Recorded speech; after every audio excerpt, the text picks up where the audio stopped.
Iran Israel के युद्ध से इस वक्त एक बड़ी खबर आ रही है। ईरान के पावरफुल नेवल कमांडर को स्ट्राइक में मार दिया गया है, ऐसा दावा किया है इजराइल ने। जी हां दर्शकों, स्ट्रेट ऑफ होर्मुज के पास हुआ यह अटैक और अब सवाल यह है क्या इजराइल या यूएस ने यह ऑपरेशन किया, लेकिन आखिरकार ईरान के सबसे पावरफुल लीडर्स में से एक मारे जा चुके हैं और अब खामेनी इस बात से आग बबूला हो गए हैं। दर्शकों, एग्जैक्टली हुआ क्या है ये आपको वीडियो में बताते हैं। रिपोर्ट्स के मुताबिक ईरान के इस्लामिक रेवोल्यूशनरी गार्ड कॉर्प्स यानी आईआरजीसी के नेवी चीफ अली रिजा टांगसरी की एक स्ट्राइक में मौत हो गई है और इससे आईआरजीसी को बड़ा धक्का लगा है। ये इंसिडेंट बंदर अब्बास के पास हुआ जो स्ट्रेट ऑफ होर्मुज के बिल्कुल करीब है और दुनिया के सबसे क्रिटिकल ऑयल रूट के एकदम पास ये स्ट्राइक हुई, जहां पे अब इजराइल दावा कर रहा है कि मारे जा चुके हैं टांगसरी। अब तक क्लियर नहीं है कि ये स्ट्राइक एग्जैक्टली किसने की, इजराइल ने या यूएस ने, लेकिन एक बात साफ है दर्शकों,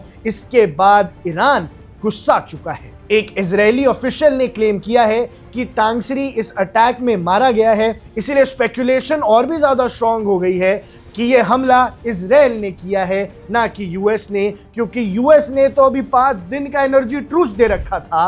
मतलब 5 दिन तक यूएस कह रहा है हम हमला नहीं करेंगे, लेकिन इस बीच अगर ईरान के नेवी कमांडर मारे जाते हैं तो ईरान चुप नहीं बैठेगा दर्शकों। लेकिन आपको समझा देते हैं कि टांगसरी था कौन। टांगसरी 2018 से आईआरजीसी नेवी को लीड कर रहे थे और रिसेंट हफ्तों में उनका स्टांस काफी एग्रेसिव हो गया था। उन्होंने ओपनली वार्निंग दी थी कि अमेरिका की ऑयल फैसिलिटीज भी हमारी टारगेट लिस्ट में हैं और साथ साथ गल्फ रीजन में टेंशन्स जो ऑलरेडी पीक पर थे उसमें भी इनका बड़ा योगदान था। और दर्शकों, जो बात थी स्ट्रेट ऑफ होर्मुज के अंदर माइंस बिछाने की, वो भी इन्होंने ही की थी। स्ट्रेट ऑफ होर्मुज की इंपॉर्टेंस तो आप जानते ही हैं, वो सिर्फ एक वाटर रूट नहीं है, ये दुनिया के ऑयल सप्लाई की सबसे बड़ी लाइफलाइन है। यहाँ से गुजरता है तो पूरी दुनिया के फ्यूल प्राइसेस यहाँ रिस्क पर हैं। लेकिन दर्शकों, इससे पहले आपको बात समझा देते हैं, यूएस पहले ही क्लियर कर चुका है कि ईरान की नेवल पावर को वीकन करना उनकी प्रायोरिटी है।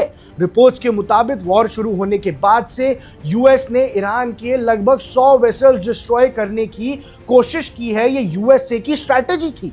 ऐसे में टांगसरी की डेथ एक बड़ा स्ट्रैटेजिक ब्लो हो सकता है ईरान के लिए, क्योंकि ईरान की नेवी की स्ट्रैटेजी को वो हेड किया करते थे और वो जो अग्रेसिव अप्रोच थी उससे डरता था नेतन्याहू।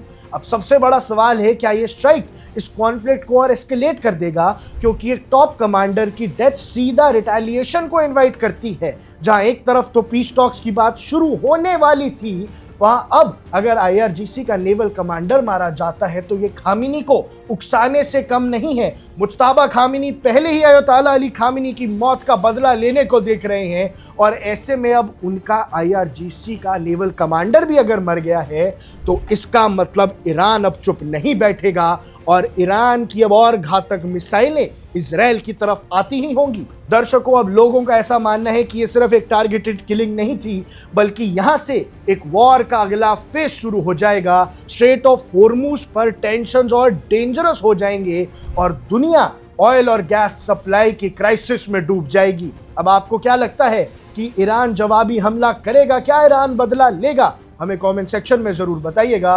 आप देख रहे हैं वन इंडिया, मैं हूं आकर्ष Kaushik. Subscribe to One India and never miss an update. Download the One India app now.